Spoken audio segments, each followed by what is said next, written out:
Good morning to all. My name is Shekhar Yadav और आज हम सोयाबीन की उत्पादन तकनीक के बारे में बात करेंगे।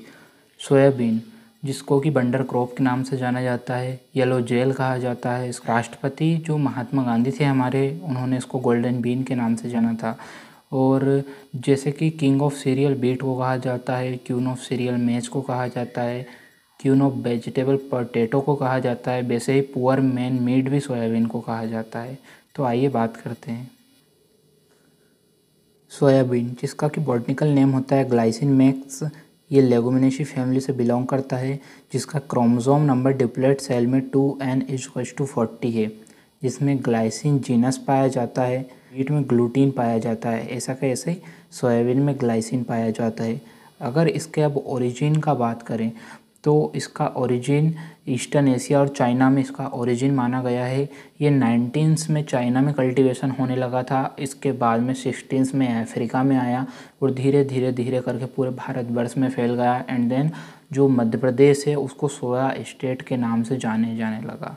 फ्रूट्स नॉन हैज़ पॉड, जो सोयाबीन का फ्रूट्स होता है उसको पॉड कहा जाता है और सोया स्टेट मध्य प्रदेश को कहा जाता है। Directorate of soybean research located in Indore, कहाँ है? इंदौर में है, जो कि एमपी में है। अगर बात किया जाए इकोनॉमिकल इम्पोर्टेंस का, तो soybean is economically the most important bean in the world. Soybean जो है पूरे वर्ल्ड का एक मोस्ट इम्पोर्टेंट बीन है। यह लाइफ स्टॉक जो पशुधन है उसमें भी एक हाई प्रोटीन सप्लीमेंट्री फूड के का काम करता है। और सोयाबीन जो है जो चाइना के टॉप 5 फूड में आता है। Rice, beet, barley, millet and last soybean top 5 food में आता है। And soybean is an important source of food, protein and oil and carbohydrate. Soybean जो है वो एक इम्पोर्टेंट सोर्स है फूड के लिए, प्रोटीन के लिए, ऑयल के लिए। जिसके एक सीड का अगर बात करें तो seed contain 20% of oil, 63% of meal and 42% of which is protein. इसका अगर एक सीड का बात करें तो जिसमें 20% ऑयल होता है, 63% मील होता है, 42% प्रोटीन होता है। अब इसको पुअर मैन मीट भी इसलिए कहा जाता है क्योंकि जो एक अमीर आदमी है वो तो मीट अफोर्ड कर सकता है, और मीट खाते किसके लिए? प्रोटीन के लिए खाते हैं। और जो एक गरीब आदमी है वो मीट अफोर्ड नहीं कर सकता। तो सोयाबीन में भी उतना ही प्रोटीन होता है जिसको कि कंज्यूम करके सेम वही प्रोटीन सोयाबीन से लिया जा सके। This oil is converted into product like paint, plastic and cleaners. इसके ऑयल से ये सभी बायो प्रोडक्ट बनते हैं और भी हम आगे पढ़ेंगे आगे की स्लाइड्स में। बात आती है अगर एरिया और डिस्ट्रीब्यूशन पर, तो soybean is cultivated over an area of 11.00 million hectare and the production is 11.53 million ton, registering a productivity of 10.45 quintal per hectare. Soybean जो है पूरे वर्ल्ड सनेरियो का बात करें तो 11 मिलियन हेक्टेयर में इसका कल्टीवेशन किया जाता है, जिसमें कि उसका प्रोडक्शन 11.53 मिलियन टन प्रोडक्शन होता है। जिसका प्रोडक्टिविटी का अगर बात करें तो 10.45 क्विंटल पर हेक्टेयर के दर से उसका प्रोडक्टिविटी होता है। In India, Madhya Pradesh, Maharashtra, Rajasthan, Karnataka, Chhattisgarh and Telangana. India में मोस्टली ये मध्य प्रदेश, महाराष्ट्र, राजस्थान, कर्नाटका, छत्तीसगढ़, तेलंगाना, इन सभी स्टेट्स में कल्टीवेशन किया जाता है। और अगर वर्ल्ड सिनेरियो का बात करें तो ये USA, Brazil, Argentina, China, India, इनमें इसका कल्टीवेशन किया जाता है। बात आती है अगर मॉर्फोलॉजी पर, तो सोयाबीन में mainly flower, leaf, pod, stem, tubers, vein ये सभी पाए जाते हैं। जिसमें से अगर बात करते हैं रूट्स का, तो इसमें जो है fibrous root with nodules and tubers, nodules कहें ट्यूबर्स कहें वो था सेम, नोड्यूल्स और ट्यूबर्स के साथ फाइब्रस रूट पाई जाती है। स्टेम का अगर बात करें तो स्टेम बिल्कुल इसका एक सीधा इरेक्ट स्टेम होता है। फलियां जो होती है उनको पोड कहा जाता है। और इसका जो इन्फ्लोरोसेंस है, इन्फ्लोरोसेंस क्या होता है, arrangement of flower is called inflorescence. तो इसका इन्फ्लोरोसेंस रेसिम टाइप का होता है। रेसिम टाइप मीन्स ऐसा, ये राइट हैंड साइड पे जो टॉप पे है ऐसा इसका इन्फ्लोरोसेंस होता है। अगर बात करते हैं लीव्स की, तो इसमें कंपोजिट लीफ पाई जाती है जिसमें एक बेनेसन दिख रहा होता है। बात आती है सोइंग टाइम की, तो इतना तो पता ही है कि ये खारिफ सीज़न की क्रॉप है, तो एक C3 प्लांट है, एक सॉडे प्लांट होता है, क्योंकि मेनली जो खारिफ सीज़न की जितनी भी क्रॉप्स है सभी सॉडे प्लांट्स के अंतर्गत आती है। इसका सोइंग टाइम का बात करें तो optimum time of sowing is from mid June to end of the June, subject to availability of soil moisture and rainfall. तो इसका sowing time mid of the June to end of the June इसका sowing time होता है, और ये depend करता है अलग अलग एरिया में उसकी रेनफॉल के ऊपर कि सॉइल में कितना मॉइस्चर होना। मेनली इसमें 20% मॉइस्चर सॉइल्स में होना चाहिए हमें उसका कल्टीवेशन करने के लिए, कल्टीवेशन करते टाइम, सोइंग करते टाइम। अब बात करते हैं soil and seed bed preparation. तो soil can be grown on wide range of soil with better performance under vertisoil rich in organic carbon. Deep plowing once in 3 years is recommended for moisture conservation and insect pest management.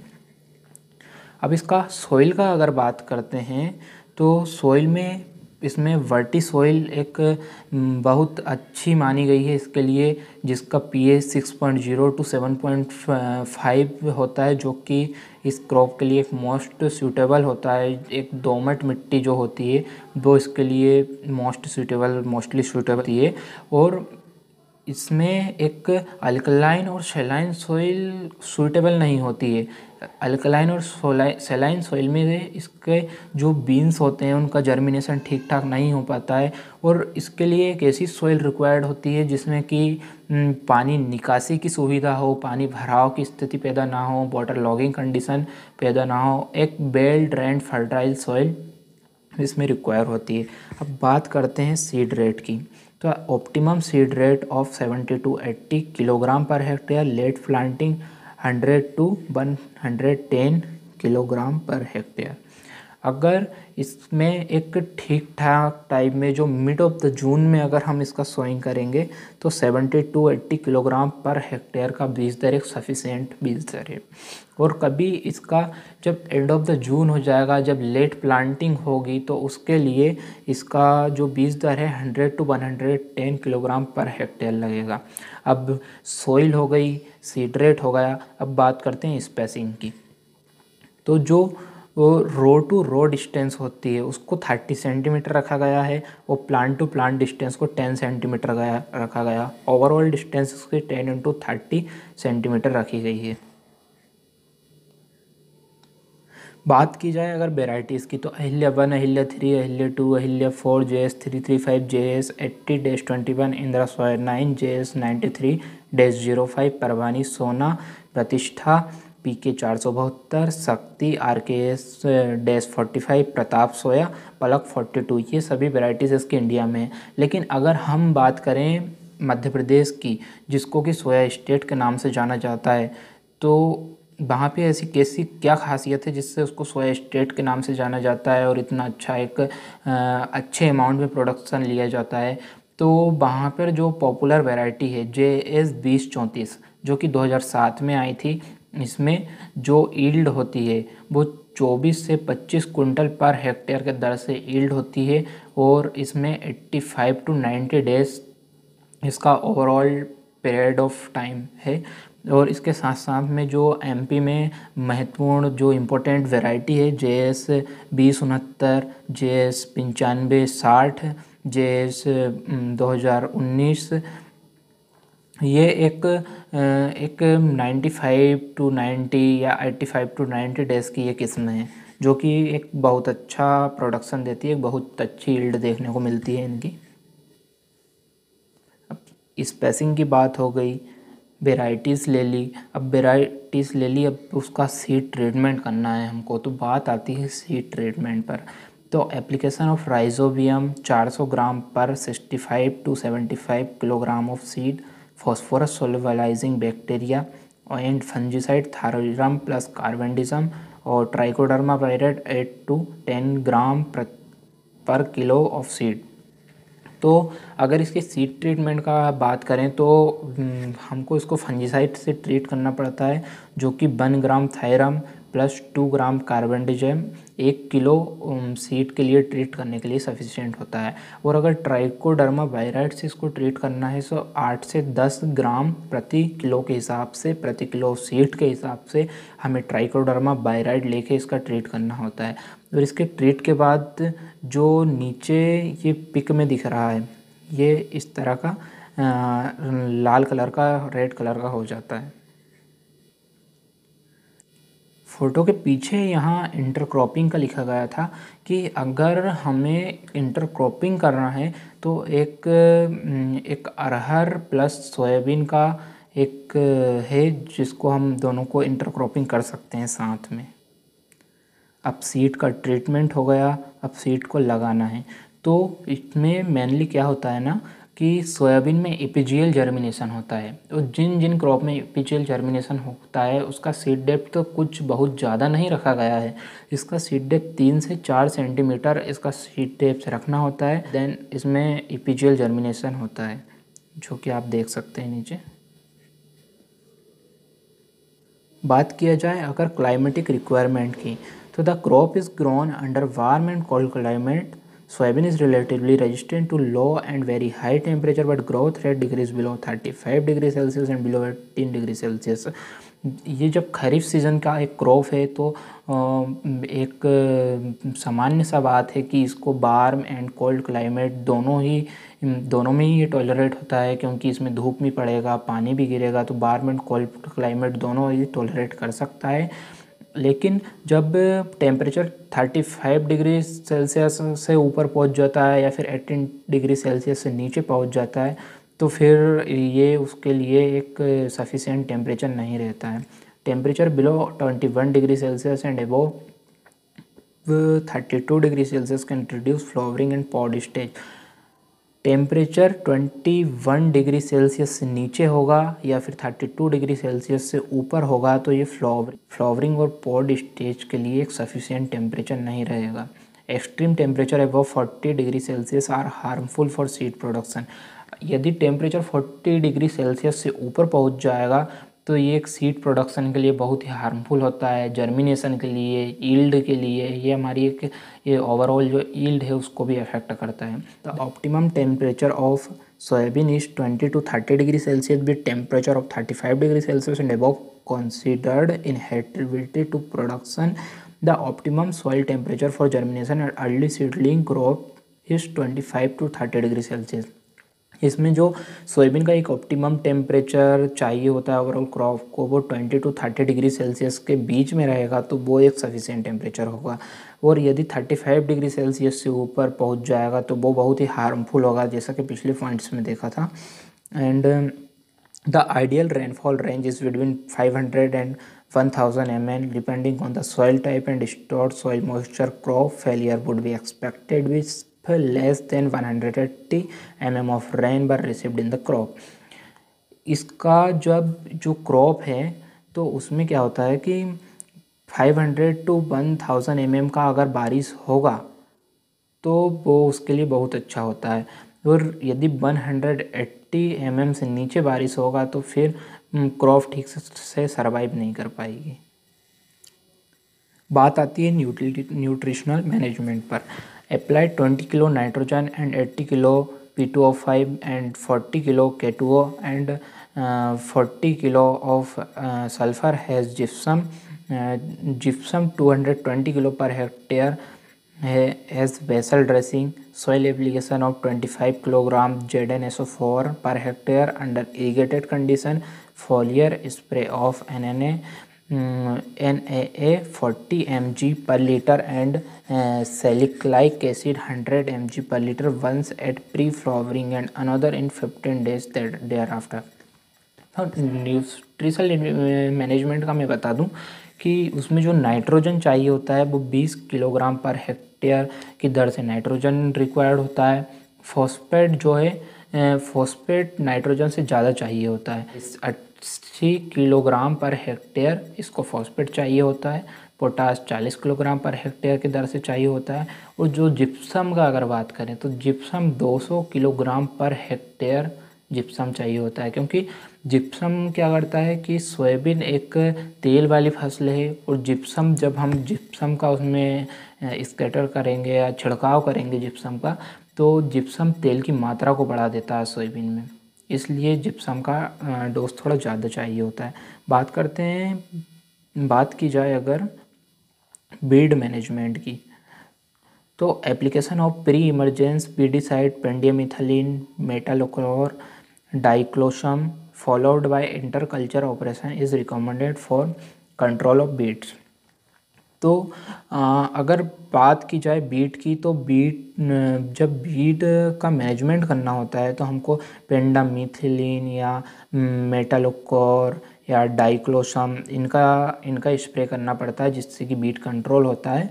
और इसमें हम पूरे overall जो एक period of crop होता है उसमें हम 2-3 बार इसमें इंटरकल्चर ऑपरेशन करवा सकते हैं, जो कि बहुत अच्छा होता है। बात की जाए अब इसकी क्रिटिकल स्टेज ऑफ इरिगेशन, तो इसमें 4 स्टेज ऐसी क्रिटिकल हैं जिनमें हमको इरिगेशन देना ही देना होता है।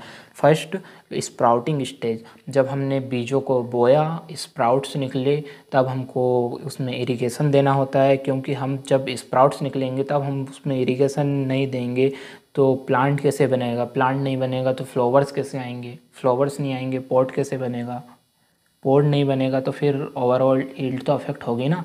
तो एक स्प्राउटिंग स्टेज में हमको इरिगेशन देना होता है। दूसरा, फ्लावरिंग स्टेज में हमको एक इरिगेशन देना होता है। फिर पॉट फ्लावरिंग स्टेज, जब फ्लावरिंग के बाद जब फलियां बनना स्टार्ट होती है तब हमको इरिगेशन देना होता है। और जब फलियां बन गई उसके बाद आती है ग्रैंड डेवलपमेंट स्टेज। तो जब फलियां बन गई, उसमें दाना बन गया, अब वो दाना जब भराता है तब उसमें हमको इरिगेशन देना होता है। बात करते हैं नोड्यूल फॉर्मेशन की, तो जो नोड्यूल फॉर्मेशन है 2 से 3 वीक आफ्टर सोइंग नोड्यूल बनना स्टार्ट हो जाते हैं, ये हैं नोड्यूल्स। और nitrogen fixation start 2 weeks after the nodule formation up to 6-8 week. जब अपन ने सोइंग की उसके दूसरे वीक से लेकर तो 6 से 8 वीक तक इसमें नोड्यूल का फॉर्मेशन होता है, जो कि एक स्पीसीज़ है राइजोबियम जैपोनिकम, इसके द्वारा जो नाइट्रोजन फिक्सेशन स्टार्ट होता है ये इस स्पीसीज़ के कारण। बात की जाए अगर डिशेस की, तो इसमें बहुत सी डिशेस होती हैं, लेकिन जो हमने मेजर डिशेस ली हैं, charcoal rot, collar rot, sclerotial blight, yellow mosaic. तो जो फर्स्ट इमेज है वो चारकोल रोड की है, और कोलोर रोड भी कुछ इसी तरह का दिखता है, ज़्यादा कुछ उसमें डिफरेंस नहीं है। स्कोलेटोरियल ब्लाइट ये सेकंड नंबर पे जो है स्कोलेटोरियल ब्लाइट है, एंड लास्ट येलो मोज़ेक है। इसके कंट्रोल के लिए हमें before the sowing treat seed with carbendazim and thiram 2 gram प्रति kilo of seed 24 hours before sowing. इसको हमें कंट्रोल करने के लिए क्या होता है ना कि कार्बेंडिजम 1 ग्राम कार्बेंडिजम एंड 2 ग्राम थायरम हमको 1 किलोग्राम सीड ट्रीट करने के लिए लगता है, जो कि सोइंग से 24 आवर्स पहले उसका सीड ट्रीटमेंट करना होता है, and then after we can sowing in the field. बात की जाए अगर इंसेक्ट पेस्ट की, तो जो मेजर इंसेक्ट है हमने उनको लिया है। पहला होता है गार्डल बीटल, जो कि फर्स्ट इमेज में है। दूसरे की बात करें तो स्टेम फ्लाई, ये होता है stem fly. And tobacco caterpillar, ये होती है tobacco caterpillar. Bihari hairy caterpillar, ये होती है। ओके, अब इंसेक्ट पेस्ट हो गए, बात आती है उनके कंट्रोल्स की। तो जो पहला हमारा होता है गर्डल बीटल। गर्डल बीटल के कंट्रोल के लिए हमें लेमडा क्लोरोथिन 5% जो इमल्सिफाइड कॉन्सेंट्रेट के फॉर्म में आता है, इसको 10 ml हमको 1 लीटर पानी में लेकर स्प्रे करना होता है, जिससे कि गर्डल बीटल का रोकथाम हो जाता है। उधर डाइमिथोएट 25% जो कि इमल्सिफाइड कॉन्सेंट्रेट के फॉर्म में आता है। इसको 2 ml पर लीटर वाटर में मिलाकर इसका स्प्रे करना होता है। फिर अगर स्टेम फ्लाई जब अफेक्ट करे तो उसका रोकथाम का अगर बात किया जाए तो हम फोरेट का यूज़ कर सकते हैं। फोरेट जो कि 10% ग्रेनुअल्स के फॉर्म में आता है। इसको 10 किलोग्राम प्रति हेक्टेयर की दर से इसका छिड़काव करना पड़ता है, जिससे कि हमारा स्टेम फ्लाई का रोकथाम हो जाता है। एंड कार्बोफ्यूरॉन जो कि 3% ग्रेनुअल्स के फॉर्म में आता है, ये भी इसको भी 30 किलोग्राम पर हेक्टेयर के दर से इसका स्प्रे करना पड़ता है, जिससे कि स्टेम फ्लाई का रोकथाम हो जाता है। एंड लास्ट बात करेंगे कैटरपिलर का। तो कैटरपिलर का जब कैटरपिलर या फिर बिहारी हैरी कैटरपिलर या टबैको कैटरपिलर, कोई भी कैटरपिलर हो, तो क्विनोलफॉस 25% जो इमल्सिफाइड कॉन्सेंट्रेट के फॉर्म में आता है, इसको 1000 ml एक पर हेक्टेयर में 600 to 800 लीटर वाटर में डिज़ोल्व करके और इसको देना होता है, जिससे कि हमारा बिहारी hairy caterpillar, tobacco caterpillar and any which are belonging to the family of caterpillar, इनका रोकथाम हो जाता है। बात हो गया डिसीज का, इंसेक्ट का। अब बात आती है कि क्रॉप की मैच्योरिटी, हार्वेस्टिंग, इसका टाइम पीरियड कितना होता है। तो टाइम पीरियड का ऐसा है कि अलग अलग वेराइटीज़ पर अलग अलग डिपेंड करता है। कुछ वेराइटीज़ आती हैं जो कि 80 to 85 डेज़ की होती हैं, कुछ आती हैं 90 to 95 डेज़ की होती हैं। लेकिन हम जो वैरायटी का बात किए हैं इंडिया का, ओवरऑल इंडिया का, इसमें मेनली बहुत सी वेराइटीज़ है जो 145 डेज़ की होती है। जिनका अगर हार्वेस्टिंग का बात करें तो when the leaves turn yellow, जब इसकी लीव्स का कलर पेल येलो होने लगता है तब इसका हार्वेस्टिंग करना होता है हमको। And at harvest time moisture content of seed 15% to 20%। जब हम हार्वेस्ट करने जाते हैं क्रॉप को तो उसके सीड्स में 15% से 20% मॉइस्चर होना चाहिए, जो कि एक सफिशिएंट हार्वेस्टिंग के लिए मॉइस्चर माना गया है। And harvesting of pods started from 15 to till 145 days after sowing. तो पहले क्या होता था ना, जब हमारे ये एमपी में, भारत में जब इसका कल्टीवेशन हुआ तो जब हम इतने बहुत ब्रॉड एरिया में कल्टीवेशन नहीं करते थे, बहुत कम एरिया में कल्टीवेशन होता था, तब हम 50 डेज आफ्टर सोइंग इसका कल्टीवेशन करने लगते थे। धीरे धीरे एक एक फलियां जो सूख गई उनको तोड़ने लगते थे। लेकिन अब हम बहुत एक ब्रॉड एरिया में कल्टीवेशन करने लगे हैं, तो इसका 145 डेज इसका मैच्योर होने में लगता है। या फिर जो फलियां पहले मैच्योर हो गई तो इसमें प्री हर्बिसाइड का भी यूज़ करके इसको कल्टीवेशन किया जाता है। हार्वेस्टिंग हो गया, अब बात आती है यील्ड पर। हार्वेस्टिंग के बाद यील्ड कितना हुआ, अंडर रेनफेड कंडीशन, जहाँ ठीक ठाक बारिश नहीं होती है, जहाँ एक मीडियम नहीं होता, एक सोर्स नहीं होता है पानी देने के लिए, वहाँ पर एक रेनफेड कंडीशन में 600 to 2000 किलोग्राम पर हेक्टेयर, यानी कि 16 to 20 कुंटल पर हेक्टेयर से इसका यील्ड होता है। और एक जो अच्छा इरिगेटेड कंडीशन, एक इरिगेशन एरिया होता है, उसमें 20 से 25 कुंटल इसका 20 से 25 कुंटल पर हेक्टेयर के दर से इसका ओवरऑल यील्ड होता है। अब यील्ड हो गया, बात आती है बाय प्रोडक्ट्स पर। भाई इसका बनता क्या है, तो food made from soybean can divided into unfermented and fermented food. जो सोयाबीन से फूड बनते हैं वो दो प्रकार के होते हैं, एक अनफर्मेंटेड, एक फर्मेंटेड। अनफर्मेंटेड क्या होता है कि सोयाबीन से सबसे पहले सोया मिल्क बनाया जाता है, जिससे सोया मिल्क से जो भी कुछ बनता है वो अनफर्मेंटेड फूड होता है। और फिर जैसे सोया मिल्क हो गया, ये अनफर्मेंटेड फूड है। पर उस मिल्क को फिर फर्मेंटेट किया जाता है। फर्मेंटेट करने के बाद उससे जो जो भी प्रोडक्ट बनते हैं वो फर्मेंटेड फूड होते हैं। जैसा कि टोफू, जैसे कि अपने इधर पनीर होता है, सेम ये सोया का टोफू होता है। एंड सोया सॉस, सोया बड़ी होती है, ब्रेड होते हैं, स्प्राउट्स होते हैं, बहुत से इसके बाय प्रोडक्ट्स बनते हैं। So thank you. This is all about today's video.